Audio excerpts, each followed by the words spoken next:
Okay, the beginning example was stuck in intentionally because it's the difference between writing and then me attempting to play some of this stuff at the keyboard. This channel is about composing and theory. Composers, like me, I don't tend to spend a lot of time trying to practice this keyboard.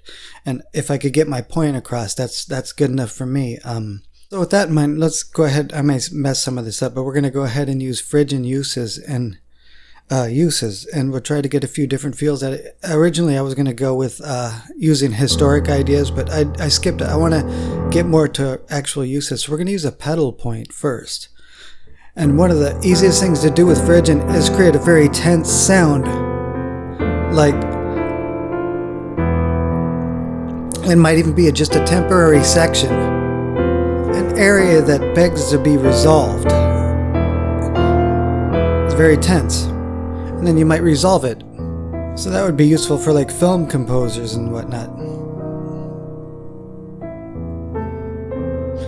So that's the point. Pedal point and Phrygian. Very, very tense sounding. I just used a 1, 6, 1, 2, 7, 1 with just open fists, okay? And then the same sequence again. 2, 7, and then transition to well, I'm not going to tell you what mode that was because it's almost like a Dorian sharp 4, but so here's another thing we could do. Parallel 7th chord. Now your mood has totally changed. So a 1 7, a 7 7, 1 7, 2 7, 1 7, 6 7, 4 7, 2 7, 1 7. So you hear how that play that rhythmically, mess around with it, but you hear how it changes your opinion of it. Just like, here's another thing you can do. Use a pentatonic scale over the top of Phrygian chords, like this. So I'm using Phrygian chords underneath.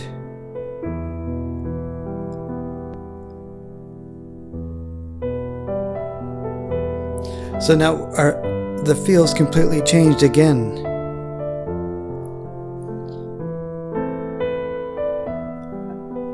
You could create a B section.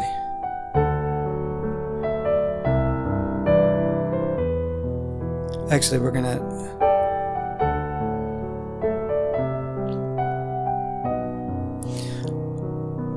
okay, well, we're not gonna cover what happened in the B section, but the initial point was just this pentatonic melody over Phrygian chords. 3, 2, 1, Phrygian 1, and then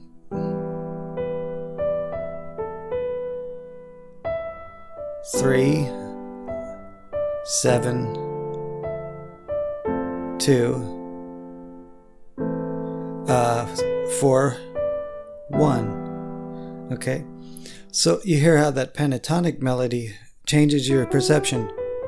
And then the second half went into E minor, and which we had the raised third 5, and we'll actually talk about that in a second. But first, let's talk about the Picardy third. This is a fun trick because you could actually return to the 1 with a raised third, and it sounds. Let's do something really simple. Now the second time we'll do something with the Picardy.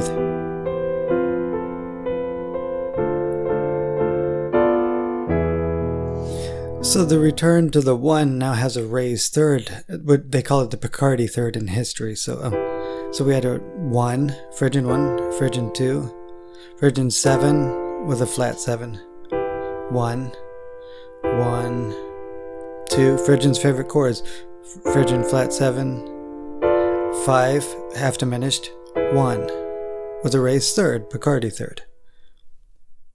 So that's a cool way to end a Phrygian phrase. So we could take the 5 and create a major 5 and resolve to the 1, or the Picardy third 1, okay? So let's create an example with the 5 and the raised third, or major 5. Let's use the same exact idea.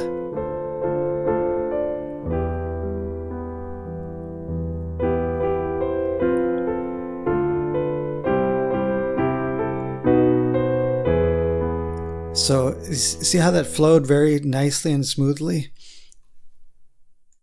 So we had a 1, just like the last time, a 2, a 7, flat 7, and then a 1, 1, 2, 7, flat 7, 6, major 5, 1 with a raised third, Picardy third. So upper extensions in 7th chords, we noticed before, tend to have a kind of a mellowing effect sometimes. So if we do like a 1 and a 2, 9, a major 7th, 9, and stuff like that.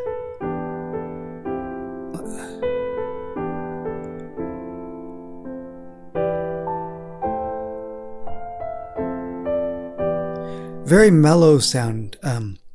Very different from the very beginning when we had the pedal point and the aggressive sound. 1 flat 7, 2 major 7th, 9, 1 flat 7, 2 major 7th, 1 flat 7, 4 flat 7, 2 major 7th, 1 flat 7. Very, very different sound altogether. So upper extensions and 7ths tend to mellow Phrygian out a bit. So you could take advantage of these minor seconds. Now, and use this as some kind of build-up, just Phrygian in general. And I'll probably be very sloppy, but let's do something like this. Maybe it's gradually getting louder. That's why I put the example in the beginning.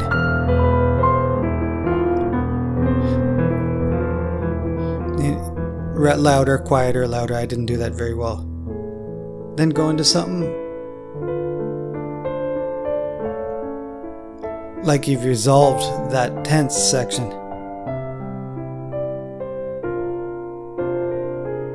Okay, so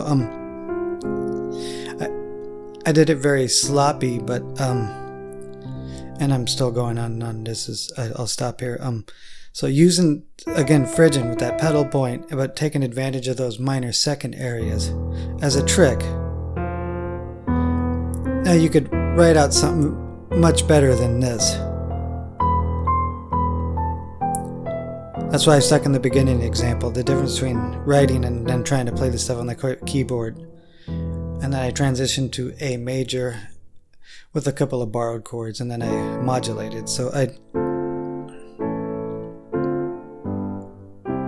I'm not going to go into that part. The point is to notice that Phrygian can be used as a very tense mode to build up to transition. And I didn't do a very good job there. It was kind of sloppy, but hey, I'm not a keyboard player, and that's why I stuck the beginning part in and explained. Sometimes people run across the channel and think I'm a keyboard player. I'm not. I'm a guitar player. I just teach theory and composing. So that was the best, as good as I can do at the keyboard. I could write it out, something out much better. So anyway, what to notice about this in general is that Phrygian has a lot of different feels you can get out of it. You could have a very tense feel. You could use, with a pedal point, you can have pentatonic melodies over Phrygian chords, which kind of tames it out. Or you can have upper extensions and whatnot, and that seems to tame Phrygian out a little bit too. You could, try, mess around, experiment with stuff. And in addition to regular Phrygian, just staying in Phrygian, use it for various reasons, like a pedal point build-up and whatnot. And in traditional harmony, they'd usually use the dominant chord pedal point build-up, and whether it was major or minor. In this case, you could still use Phrygian with the same effect. You could randomly land on a root that is a Phrygian root and work your way up into a very tense kind of feel. So Actually, I'll stick one at the end, a very tense Phrygian buildup.